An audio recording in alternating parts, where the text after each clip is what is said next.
Tuhan, kami bersyukur karena terima kasih untuk kasih-Mu yang baru setiap pagi bagi setiap kami. Terima kasih Tuhan karena kasih-Mu. Pagi hari ini kami masih boleh bersama-sama berkumpul untuk belajar akan firman-Mu. Semua atas kasih-Mu yang begitu besar Tuhan. Terima kasih. Kami menyerahkan waktu kami dalam tangan kuasa-Mu, hamba-Mu yang akan bertugas, berkati dengan urapan hikmat-Mu, supaya setiap firman yang disampaikan belum menjadi kekuatan bagi setiap kami dan mengajari kami Tuhan untuk hidup sesuai firman. Terima kasih Bapa, hanya di dalam nama Tuhan Yesus Kristus kami siap terima firman-Mu. Haleluya. Amin.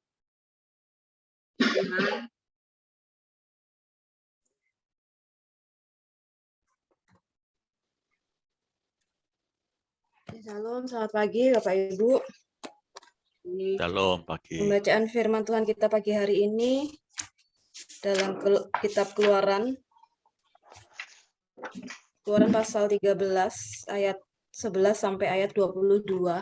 Kita mau baca bersama-sama bergantian. Keluaran pasal 13 ayat 11 sampai 22. Ayat 11 bisa dimulai Pak Ferry ya.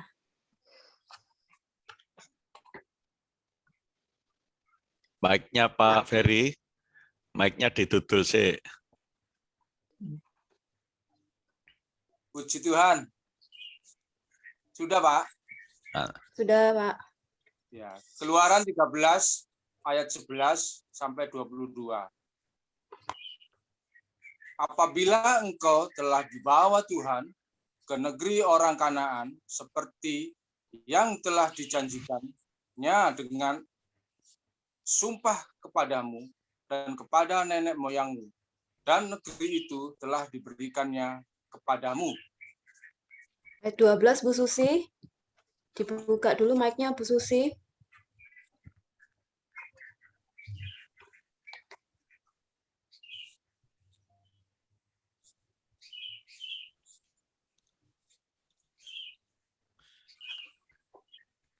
Salah Bu Susi, itu kameranya Bu yang Susi. dimatikan.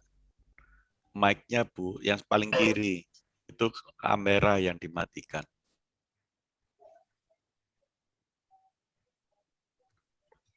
Ya lewat aja dulu.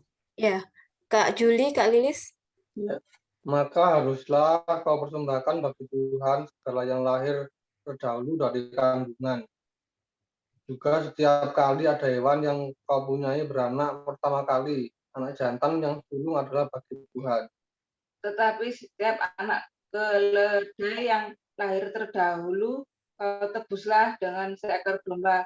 Atau jika engkau tidak menebusnya, engkau harus mematah batang lehernya. Mematahkan batang lehernya. Lagi. Tetapi mengenai manusia, setiap anak sulung di antara anak-anakmu lelaki haruslah kau tebus. Ayat 14, Bu Susi. Oh ya. Berapa? 14? Iya. Dan apabila anakmu akan bertanya kepadamu di kemudian hari, apakah artinya itu? Maka haruslah engkau berkata kepadanya, dengan kekuatan tangannya Tuhan telah membawa kita keluar dari Mesir, dari rumah perbudakan. 15, Bu Dewi. Sebab ketika Firaun dengan tegar menolak untuk membiarkan kita pergi, maka Tuhan membunuh semua anak sulung di tanah Mesir. Dari anak sulung manusia sampai anak sulung hewan, itulah sebabnya maka aku bisa mempersembahkan kepada Tuhan segala binatang jantan yang lahir terdahulu dari kandungan. Sedang semua anak sulung di antara anak-anakku, lelaki ku tebus. 16-17, Kofani, Yesus. Hal itu harus menjadi tanda pada tanganmu dan menjadi lambang di dahimu, sebab dengan kekuatan tangannya Tuhan membawa kita keluar dari Mesir. Setelah Firaun membiarkan bangsa itu pergi, Allah tidak menuntun mereka melalui jalan ke negeri orang Filistin, walaupun jalan ini yang paling dekat. Sebab firman Allah, jangan-jangan bangsa itu menyesal apabila mereka menghadapi peperangan, sehingga mereka kembali ke Mesir. 18, Kak Dono.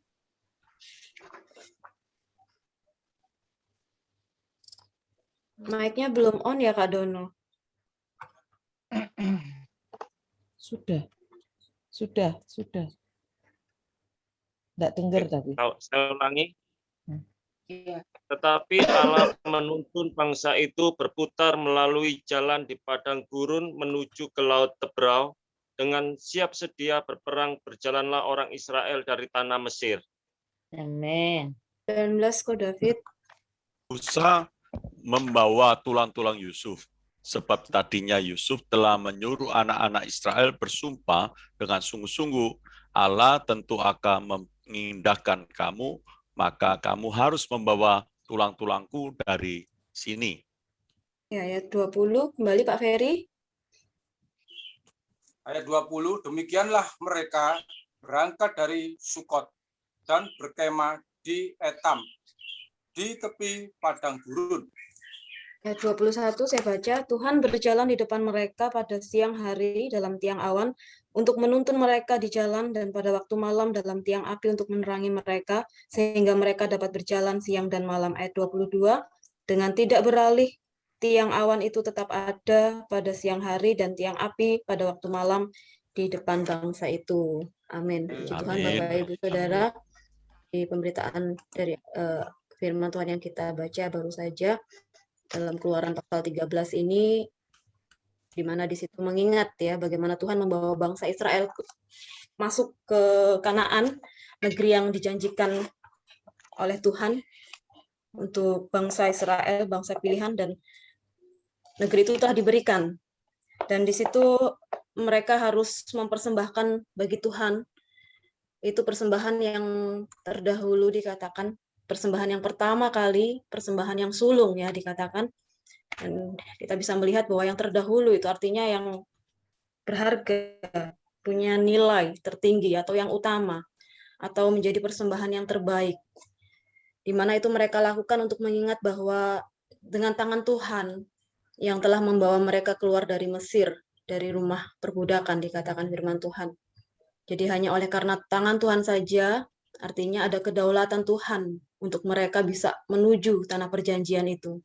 Jadi di ayat selanjutnya pun kita bisa melihat bahwa tuntunan Tuhan pun baik adanya. Tuhan tahu jalan mana yang harus mereka lewati. Tuhan tidak membiarkan mereka melalui jalan ke negeri orang Filistin, firman Tuhan katakan, tetapi Tuhan izinkan mereka berputar-putar melalui padang gurun, dan di situ juga mereka melihat kebesaran Tuhan, banyak perkara ajaib yang Tuhan kerjakan ketika mereka melalui perjalanan itu, dan tuntunan Tuhan nyata bagi umat pada waktu itu ya, di mana tiang awan dikatakan dan tiang api, sehingga mereka dapat berjalan siang dan malam.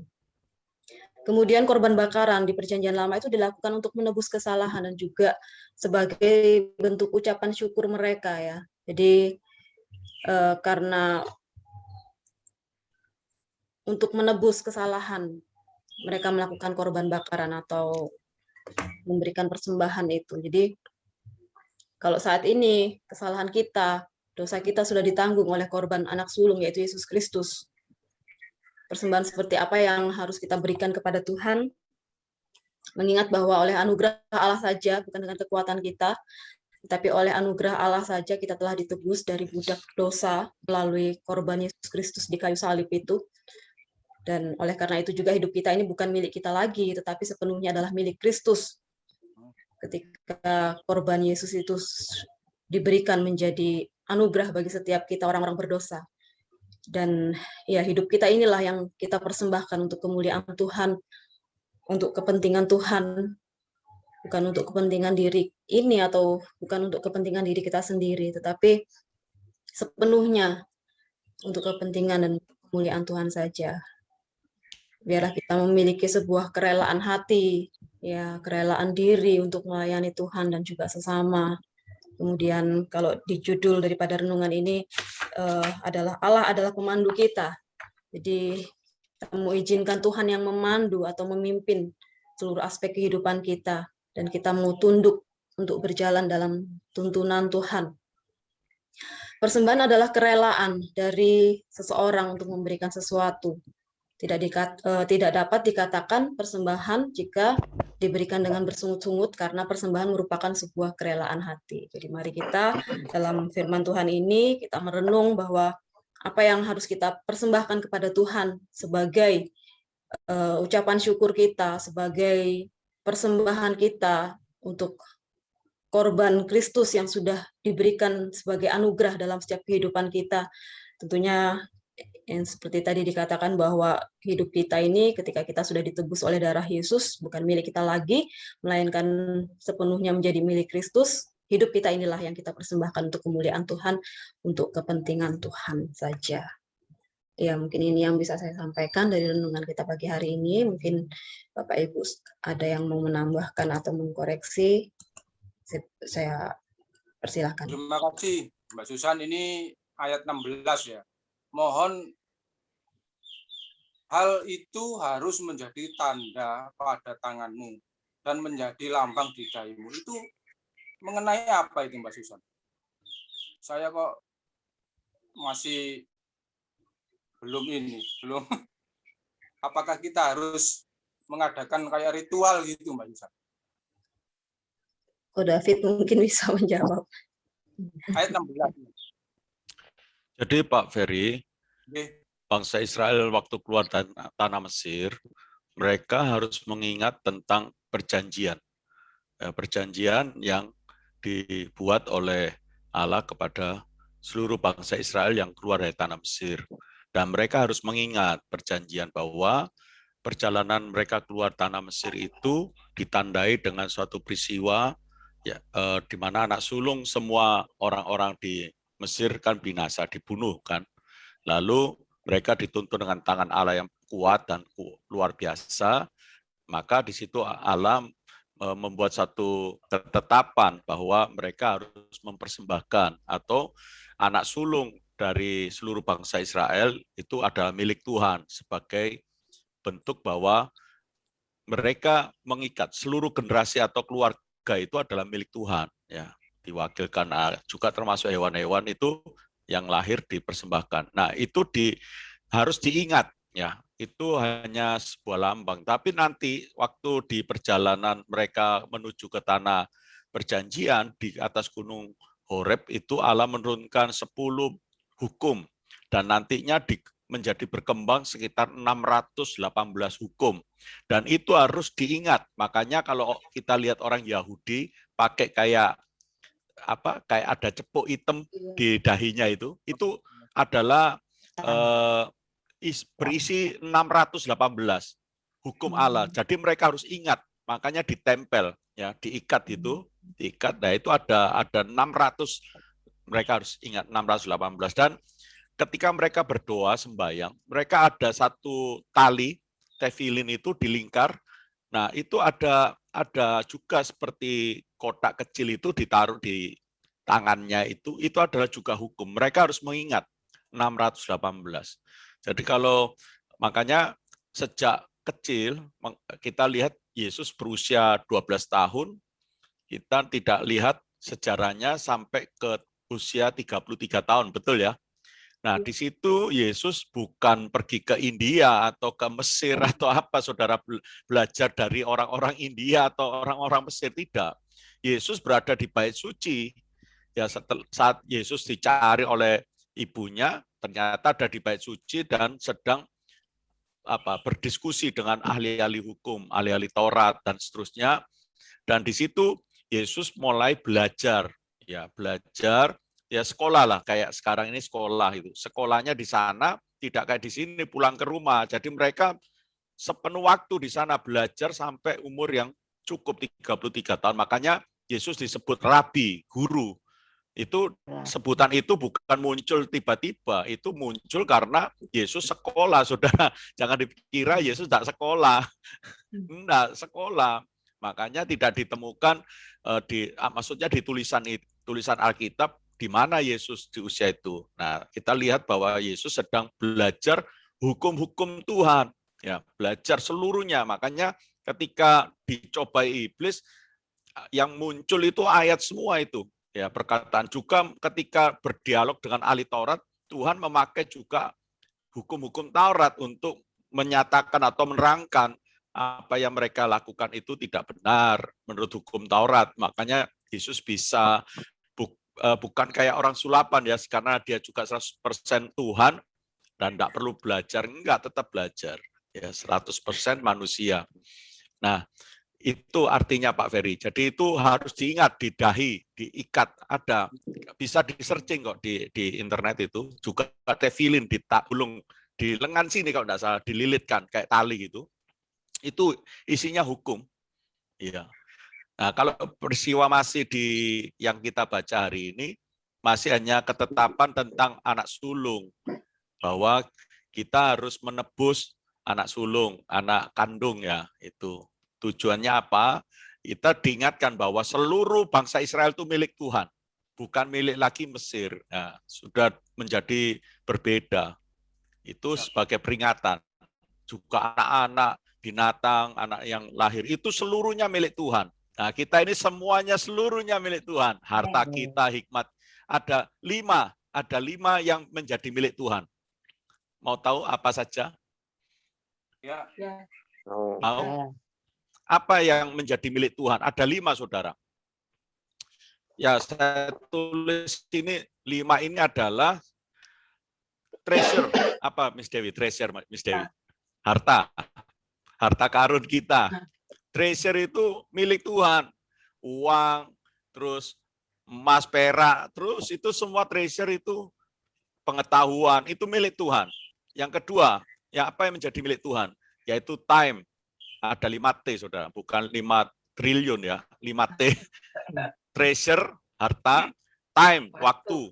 Waktu itu milik Tuhan. Jadi kalau kita hari ini bersekutu, ini adalah waktu yang berkualitas. Ini milik Tuhan, saudara. Bukan hanya pagi ini. Sepanjang hari ini adalah milik Tuhan.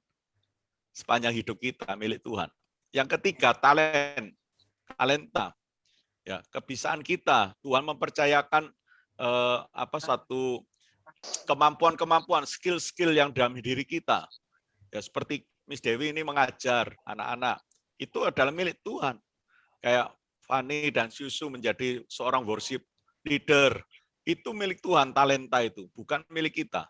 Tuhan yang memberi, dan kepada Tuhan kita berikan. Yang keempat, apa yang menjadi milik Tuhan? Testimoni, kesaksian. Hidup ini adalah kesaksian, saudara. Itu milik Tuhan. Kalau kita tidak ada Yesus, kita tidak punya kesaksian apapun, saudara. Karena Yesus, karena kita dimiliki, karena orang Israel dimiliki oleh Allah, mereka punya kesaksian. Mereka menjadi kesaksian bagi banyak bangsa. Juga hari ini kita adalah milik Yesus. Kita adalah kesaksian bagi banyak orang. Amin. Ya, itu milik Tuhan. Yang terakhir, temple. Ya, temple. Ibadah. Ibadah ini adalah milik Tuhan. Jadi waktu kita bersekutu hari ini adalah milik Tuhan. Jadi persembahan yang mereka lakukan, bangsa Israel adalah milik Tuhan. Jadi 5 hal ini, 5T ini adalah yang perlu kita ingat, membuat kita harus bertanggung jawab untuk kita kembalikan kepada sang pemilik. Jadi bukan karena hebatnya kita kosong, saudara, tanpa Tuhan Yesus. Makanya bangsa Israel diingatkan, perjalanan mereka menuju tanah perjanjian itu karena Tuhan, dan ketika mereka diingatkan untuk mengingat persembahan-persembahan yang harus mereka lakukan, karena kita ini adalah miliknya, menjadi persembahan temple, ya, yang terakhir itu. Ya, ini saja yang saya tambahkan. Tetap semangat ya, Pak Ferry. Ya. Milik Tuhan. Karena sudah ditebus, saudara. Jadi, tidak main-main. Kalau kita ini dapat hari ini berjalan ini, Miss Dewi, kalau perjalanan itu Januari Journey. Bahasa Inggris? Journey ya. Journey ya, perjalanan. Kita sedang membuat catatan perjalanan kita masing-masing. Ya, ingatlah bahwa kita adalah milik Tuhan, saudara. Ya, milik Tuhan Yesus. Itu saja. Ya, silakan. Yang mau diskusi? Iya. Amazing ya, saya tulis. Iya, jadi tahu kok David soal tanda tadi di tanda yang di dahi dan di tangan. Ada. Ya, jadi tahu apa yang udah disampaikan. Belum dapat sih kalau saya perjanjian lama. Oh, belum yang ya? itu belum dapat soalnya. Iya. Iya. Pasti ada itu nanti diajarkan juga kok. Menarik memang.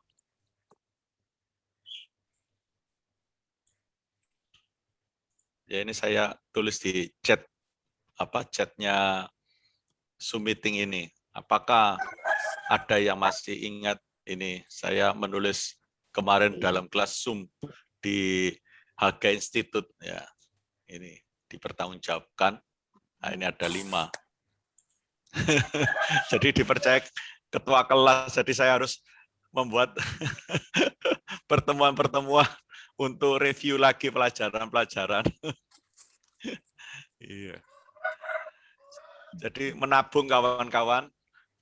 Suatu hari kalau ada kesempatan bisa mengikut pelajaran Haga Institute. Ini bagus saudara untuk apa? Agar kita ini bisa punya pandangan yang lebih lebar ya, lebih lebar soal leadership. Bagaimana kita diperlengkapi bukan sebagai leader karena kita sudah dianggap leader. Di situ kita para leaders diasah lagi atau dipertajam lagi agar punya pemandangan yang lebih lebar.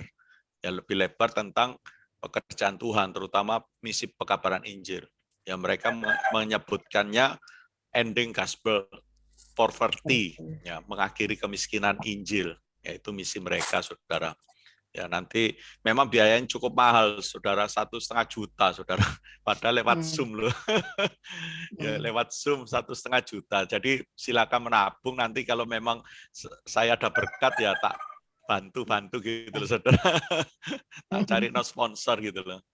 Karena ini bagus untuk menolong kita upgrade diri, ya, upgrade diri. Silakan Dono berikan sharingnya untuk pelayanan di NTT kemarin. Kita sudah mendoakannya sekian lama. Kepingin dengar suaranya Pak Dono.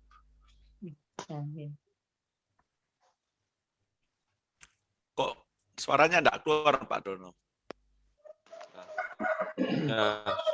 Shalom. Shalom. Terima kasih buat bantuan doa yang sudah dinaikkan untuk kami semua. Ya, kalau pelayanan di sana belum selesai ya, karena ini berkaitan dengan Idul Fitri. Jadi kami ini pulang dulu, nanti kembali lagi tanggal 18 ya, karena pelayanan di sana belum selesai untuk kita memberikan bantuan kepada mereka yang terdampak badai Saroja.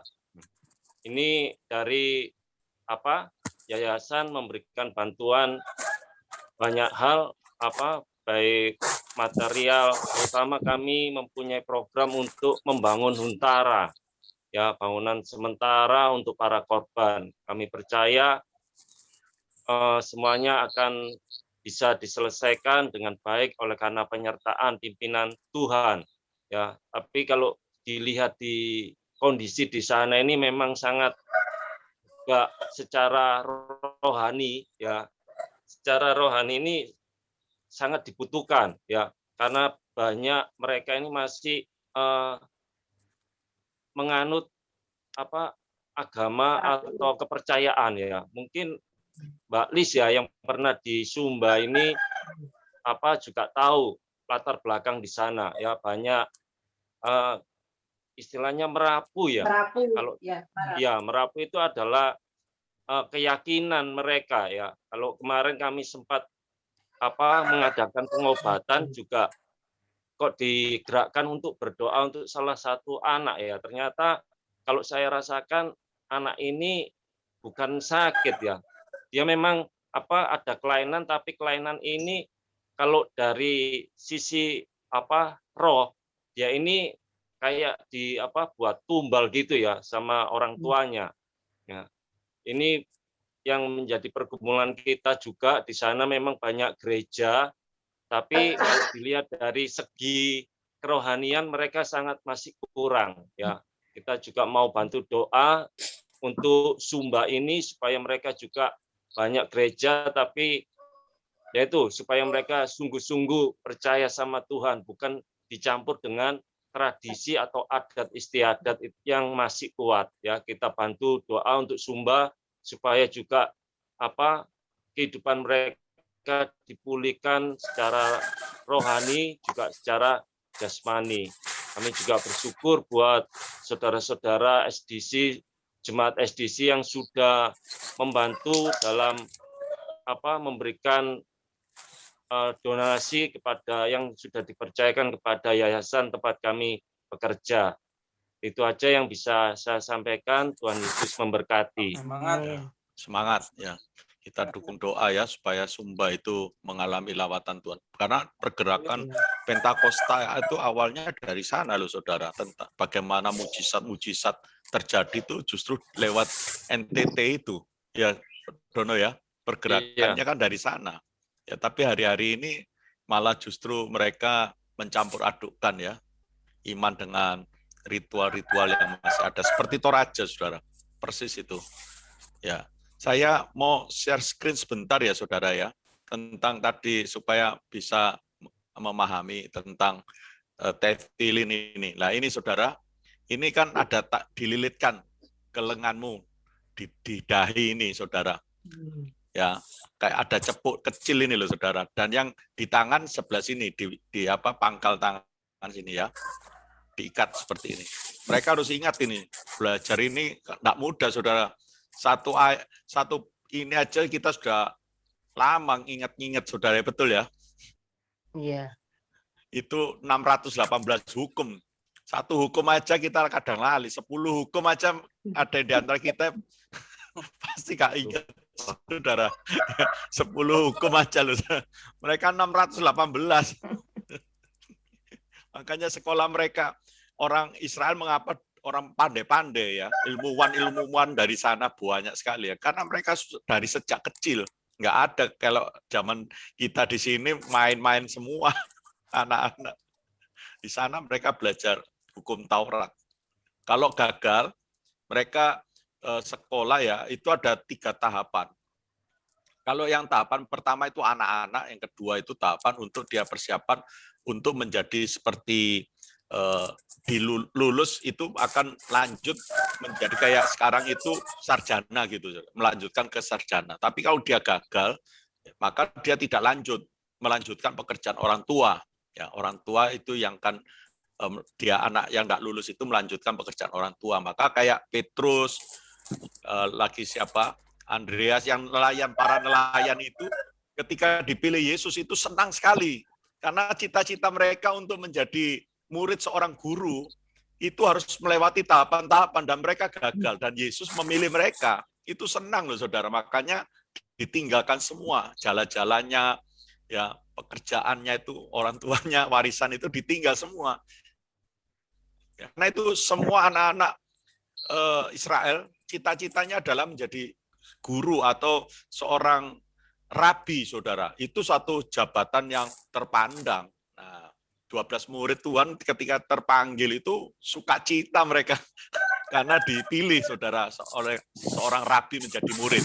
Mereka dimuridkan lagi. Tapi sekarang orang dimuridkan males, saudara.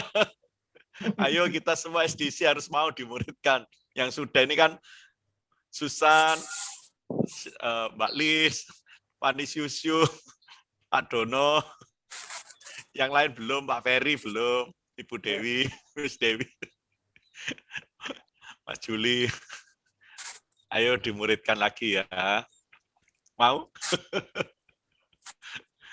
Puji Tuhan. Ya, saya serahkan sama Miss Dewi. Ya. Oke. Karena ini tadi sudah ada kesimpulan daripada firman, kita langsung doa syafaat aja. Saya minta tolong Ko Fani ya. Doa syafaat. Ya, mari kita berdoa. Kalian doa penutup ya, Ko. Ya, baik. Terima kasih Tuhan, kami mengucap syukur kepadamu atas kasih anugerah-Mu dalam kehidupan kami Tuhan. Terima kasih untuk kesempatan pada pagi hari ini Tuhan, kami boleh berdoa bersatu bersama untuk boleh kami sharing satu dengan yang lain, menguatkan satu dengan yang lain Tuhan. Saat ini Tuhan kami berdoa untuk bangsa dan negara kami. Kami berdoa biar kiranya Tuhan Engkau memulihkan bangsa kami. Biarlah bangsa kami ini Tuhan boleh segera keluar Tuhan dari pandemi yang ada, sehingga segala aktivitas perekonomian dapat berjalan dengan baik. Juga Tuhan tolong kepada pemerintah, mulai daripada pusat sampai ke pemerintah daerah, biarlah semua dapat bekerja dengan baik Tuhan. Terima kasih Tuhan. Kami berdoa juga untuk gereja kami Tuhan, untuk gereja STC, mulai dari Ibu Esther, Tuhan tolong berikan kesehatan, kekuatan dalam segala tugas dan pekerjaan, dalam pelayanan Tuhan. Tuhan selalu memberikan kekuatan dan kesehatan. Berdoa untuk Bapak David bersama keluarga, juga Tuhan tolong Tuhan berikan kesehatan, kekuatan selalu. Biarlah di dalam segala tugas pengembalaan, kekuatan Tuhan dan penyertaan Tuhan selalu ada dalam kehidupan Bapak David Tuhan. Kami berdoa juga Tuhan untuk seluruh jemaat SDC, biar kiranya Tuhan Engkau selalu tambah-tambahkan kesetiaan buat setiap kami Tuhan, agar kami tetap setia Tuhan di dalam pelayanan kami kepada Engkau ya Tuhan. Kami juga berdoa secara khusus Tuhan untuk NTT Tuhan yang mengalami badai Tuhan, kiranya Engkau memulihkan Tuhan, Engkau tolong Tuhan segala masyarakat yang ada di sana agar tetap dikuatkan, agar tetap kuat Tuhan dan tetap setia kepada Engkau di dalam segala keadaan. Secara khusus kami juga berdoa untuk kerohanian daripada masyarakat NTT Tuhan, biarlah mereka boleh sungguh-sungguh percaya kepada Tuhan dan tidak terikat dengan tradisi-tradisi yang melanggar firman Tuhan. Biarlah Tuhan Roh Kudus selalu bekerja Tuhan untuk menjamah mereka, sehingga mereka boleh kembali Tuhan menjadi pribadi-pribadi yang sungguh-sungguh, yang kuat, yang sesuai dengan kebenaran firman Tuhan. Terima kasih Tuhan, kami berdoa juga Tuhan Yesus untuk jemaat-jemaat yang mungkin ada dalam keadaan sakit Tuhan, biar kiranya Tuhan Engkau sembuhkan, berikan kesehatan, kekuatan, agar kami semua boleh berkumpul bersama-sama Tuhan untuk memuji, memuliakan Engkau Tuhan. Kami berdoa untuk setiap kami yang hadir pada pagi hari ini Tuhan. Kami berdoa untuk Bapak Ferry, keluarga, kiranya Tuhan tolong, berkati dalam segala pekerjaan rumah tangga, berkati untuk Erik juga Tuhan, boleh tetap setia melayani pekerjaan Tuhan, keluarga ini Tuhan boleh menjadi berkat di tengah-tengah kehidupan dan rumah tangga mereka Tuhan. Kami berdoa untuk Ibu Susi, biar kiranya Tuhan selalu memberkati di dalam segala tugas pekerjaan, Tuhan selalu menemani Tuhan, Ibu Susi tetap kuat, iman, percaya kepada Tuhan. Berdoa Tuhan untuk Ibu Dewi, biar kiranya bersama dengan Devon, pelihara di dalam segala tugas pekerjaan dan pelayanan, kiranya Tuhan pakai secara luar biasa Tuhan, untuk menjadi berkat bagi banyak orang ya Tuhan. Terima kasih Tuhan, berdoa untuk Bapak Juli bersama istri juga Tuhan berkati dalam pekerjaan rumah tangga mereka Tuhan, dan bersama dengan anak-anak Tuhan berikan kesehatan, kekuatan, mereka boleh menjadi berkat buat banyak orang juga Tuhan. Terima kasih Tuhan, kami berdoa untuk Ibu Elizabeth juga Tuhan tolong bersama anak-anak, biar kiranya Tuhan selalu diberikan kekuatan, kesehatan di dalam segala tugas pekerjaan Tuhan, Engkau menyertai selalu Tuhan. Terima kasih Tuhan, kami juga berdoa untuk Susan di dalam Tuhan segala aktivitas apapun yang dia kerjakan, di dalam segala pelayanan apapun yang dia kerjakan Tuhan, di dalam pekerjaannya juga Tuhan menyertai, memberikan kesehatan, kekuatan. Terima kasih Tuhan Yesus, kami berdoa juga Tuhan untuk yang lain-lain Tuhan, berdoa untuk Bapak Hari bersama keluarga. Kami juga berdoa Tuhan untuk Bapak Untung bersama dengan keluarga Tuhan. Berdoa juga untuk Bapak Dono Tuhan yang Tuhan sudah menyertai selama pelayanan di NTT Tuhan. Kami percaya semua karena kekuatan, semua karena kasih dan anugerah-Mu Tuhan. Dan nanti juga Bapak Dono akan kembali lagi Tuhan dalam pelayanan ini Tuhan, biar kiranya Tuhan menyertai, Tuhan berikan kesehatan, kekuatan selalu bersama keluarga juga Tuhan Engkau lindungi. Terima kasih Tuhan Yesus, terima kasih Tuhan, kami menyerahkan semuanya, mungkin ada yang kami tidak sebutkan Tuhan, Tuhan kiranya selalu menyertai kami Tuhan Yesus. Terima kasih Bapak, terima kasih, ini doa kami Tuhan, kami menyerahkan dalam segala aktivitas kami sepanjang hari ini, biar kiranya Tuhan apapun yang kami kerjakan, semua seturut dan sekendak dengan firman-Mu ya Tuhan. Terima kasih Bapak, terima kasih Tuhan Yesus. Ini yang menjadi doa kami Tuhan, kami mengucap syukur, kami serahkan juga Pak Suyut ke dalam tangan Tuhan, Dalam nama Tuhan Yesus Kristus kami berdoa mengucap syukur. Haleluya. Amin. Amin. Puji Tuhan. Selamat pagi, selamat beraktivitas, tetap semangat. Amin.